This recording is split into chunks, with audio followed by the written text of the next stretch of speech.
RTL Infinite 888 Giving Foundation Incorporated, humanitarian project.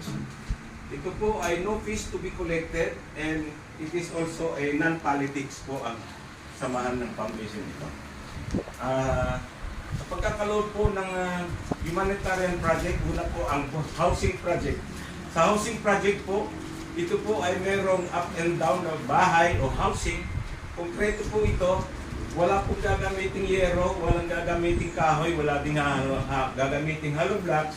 Ito po ay buhos, magbula po sa bubong, down hanggang underground, nakabuhos po siya.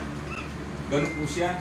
Siya po ay merong halagang worth 7,069,000 ang halaga po ng pabahay na itong may pagkakaloob sa mapalad po na mapagkakalooban ng biyayang ito. Inuulit ko, ang pabahay pong itong ipagkakaloob ay nagkakahalaga ng 7,069,000 ang pabahay. Yung pong bahay ay meron po siyang floor area na 120 square meter. Pero yung pong lupa, yung pong kwarto ay meron pong 5 bedroom. Kumpleto po siya, meron po siyang bathroom sa bawat bedroom po. 5 bedrooms. Ito po ay merong garage, merong basement, merong underground, fully furnished ng appliances and furnitures. Also with cash gift of 50,000 cash and 1 sack of rice and groceries. Ito ay covered din po siya ng CCTV, security guards 24 hours. Meron din po siyang power, of course, may kuryente, may tubig. Meron din po siyang standby generator set or a solar lights in case of brownout.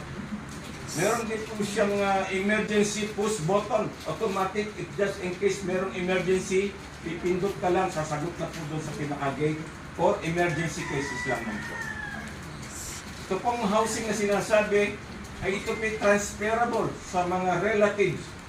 Doon po sa hindi relatives, hindi po natin pwedeng i-transfer ang pag-aari po ng housing. Ito po ay transferable lamang sa mga kamag-anak o anak. Ganun po. In case of death ng emergency, in case of death ng certified owner. Ang housing po ay meron din pong maintenance management. Ito po, ang housing ay meron siyang SOP every 6 months. Pipinturahan po ito, meron pong naglilinis dyan sa paligid. So if it is necessary po, iwasan po natin magkaroon ng damage ang ipagkakalo.